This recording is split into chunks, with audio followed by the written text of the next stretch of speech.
Hi, this is part of my Carpe Diem series, and today I'd like to talk about how we can help a first-time home buyer seize the day. Two things I think is on the first-time home buyer's mind is, can I afford the mortgage payment, and do I have enough cash for the down payment? Let's talk about how we can accumulate some cash. A couple of things going on today that aren't typically happening, and first, you have the economic stimulus package where families could be getting as much as $1,200 back.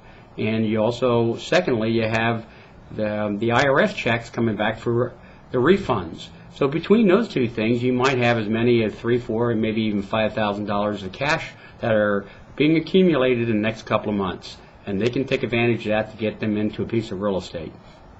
Add that to the amount of cash that they have already in savings, and maybe a seller assist, you have a viable buyer that has enough money to make a purchase. The second piece is, can they afford the mortgage payment? And that's usually the one that keeps them sitting on the fence. I got an idea for you that I've used for years to overcome that. And what I do is I show them the value of owning real estate and what the IRS gives you for deductions versus being a tenant and not getting those deductions.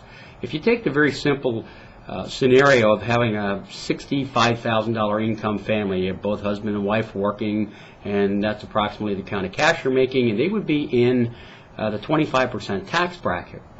Now, let's say we're going to apply $5,000 a month and use that as our base to determine how much mortgage we can afford. And say we want to use a 30% front-end ratio for PITI, principal, interest, taxes, insurance. 30% of the $5,000 would be $1,500 a month is what we want to set aside for PITI. And let's just say the the taxes and insurance are $500, and the mortgage payment would be $1,000. That $1,000 at 6%, 30 years, could buy a mortgage in the amount of $166,000.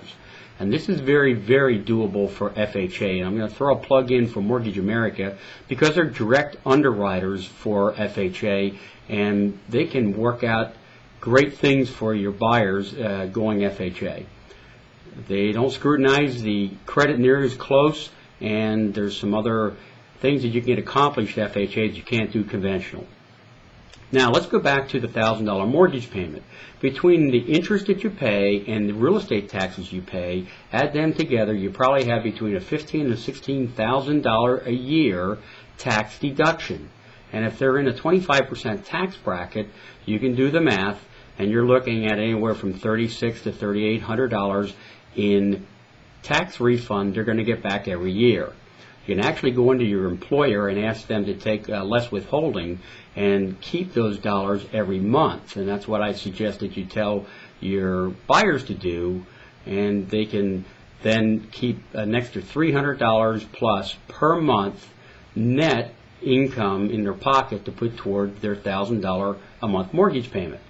So there you go. You can save 30% on your mortgage, and it's all very, very legitimate. So those are some great ideas how to accumulate the funds and how to show that buyer, that first-time home buyer, the value of getting into a piece of real estate instead of staying in rent. And of course, the most important piece, besides having all the deductions and owning your own house and having the pride of ownership, is the incredible amount of appreciation that the buyer receives throughout the years of ownership. Help that buyer get into his first house, and he'll thank you for many years to come. Have a great day.